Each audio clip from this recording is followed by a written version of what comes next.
বাংলাদেশ জামায়াতে ইসলামীর আমির ডাক্তার শফিকুর রহমান বলেছেন, একটি উগ্র গোষ্ঠী বাংলাদেশকে অস্থিতিশীল করতে চট্টগ্রাম আদালতের এক আইনজীবীকে হত্যা করেছে। তারা চেয়েছিল বাংলাদেশকে তপ্ত শ্মশানে পরিণত করতে, কিন্তু এদেশের দায়িত্বশীল মুসলমানরা তাদের পাতানো ফাঁদে পা দেননি। আমরা ধৈর্য ধরেছি, দেশের মানুষকে শান্ত করেছি। এদেশে হিন্দু, মুসলমান, বৌদ্ধ, খ্রিস্টান সকলে ঐক্যবদ্ধভাবে শান্তিতে বসবাস করবে। কোনো ধর্মীয় উপাসনালয় কাউকে পাহারা দিতে হবে না। আমরা এমন বাংলাদেশ চাই যেখানে কোর্ট কাচারি, অফিস আদালতে কোথাও গিয়ে আপনি লাঞ্ছিত হবেন না। কৃষক তার ফসলের ন্যায্য দাম পাবে, শ্রমিক পাবেন তার ঘামের মজুরি। আমরা এমন একটি বাংলাদেশ চাই যেই দেশে লেখাপড়া করে যুবকেরা তারা বেকারত্বের অভিশাপে আত্মহত্যা করবে না, এমন একটা বাংলাদেশ। তাদের হাতে নিষ্কর্মা নিষ্ফল কয়েকটা কাগজের টুকরা সার্টিফিকেট হিসেবে তুলে দেওয়া হবে না, বরঞ্চ তার শিক্ষা পাঠ চুকানোর সাথে সাথে তার হাতে কাজ তুলে দেওয়া হবে। শিক্ষাকে নৈতিকতা এবং বাস্তবতার ভিত্তিতে আমরা ঢেলে সাজাতে চাই। এমন একটা বাংলাদেশ আমাদের প্রয়োজন।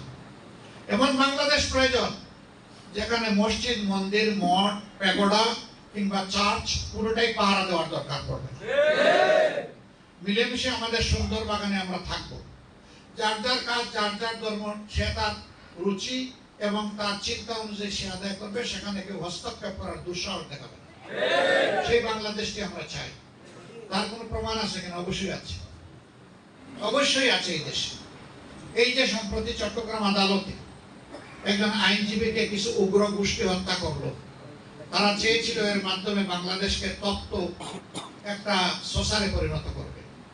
জামায়াত রাষ্ট্রীয় ক্ষমতায় গেলে কাউকে অধিকার ভিক্ষা করতে হবে না, সবাইকে তার অধিকার সম্মানের সাথে দেয়া হবে। দ্বিতীয় স্বাধীনতা প্রসঙ্গে জামায়াতের আমির বলেন, আবু সাইদ আমাদের এই স্বাধীনতা যুদ্ধের প্রধান আইকন ও সেনাপতি। তিনি অধিকার চেয়েছিলেন, কিন্তু তাকে পরপর 3টি গুলি করে হত্যা করা হয়েছে। আমরা তাকে সেলুট জানাই।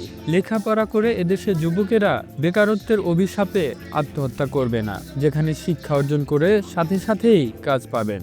আমরা ওই বাংলাদেশ চাই যেই দেশের কোর্ট কাছারি, অফিস আদালত, মিল, সেক্টর, ইন্ডাস্ট্রি, কর্পোরেশন, স্বায়ত্তশাসিত শাসিত প্রতিষ্ঠান কোথাও গিয়ে আপনি লাঞ্ছিত হবেন না, অপমানিত হবেন না। কারো ভিক্ষা আপনাকে চাইতে হবে না, বরঞ্চ আপনার অধিকার আপনাকে সম্মানের সাথে দিতে হবে। সেই বাংলাদেশ চাই।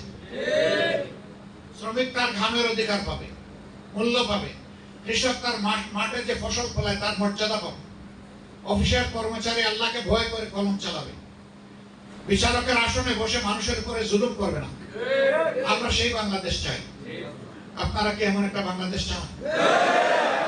সোমবার সকাল 8:30টায় ঝালকাঠিতে ইউনিয়ন দায়িত্বশীল সমাবেশে প্রধান অতিথির বক্তব্যে তিনি এসব কথা বলেন। জেলা জামায়াতের আমির ও কেন্দ্রীয় শুরা সদস্য অ্যাডভোকেট হাফিজুর রহমানের সভাপতিত্বে অনুষ্ঠানে বক্তব্য রাখেন জামায়াত ইসলামের কেন্দ্রীয় নির্বাহী সদস্য মোবারক হোসেন, জামায়াত নেতা মাসুদ সাইদি। এরপর তিনি ঝালকাঠির নেসারাবাদ NS কামিল মাদ্রাসা মাঠে সুধী সমাবেশে বক্তব্য রাখেন। The news Bangladesh, national desk.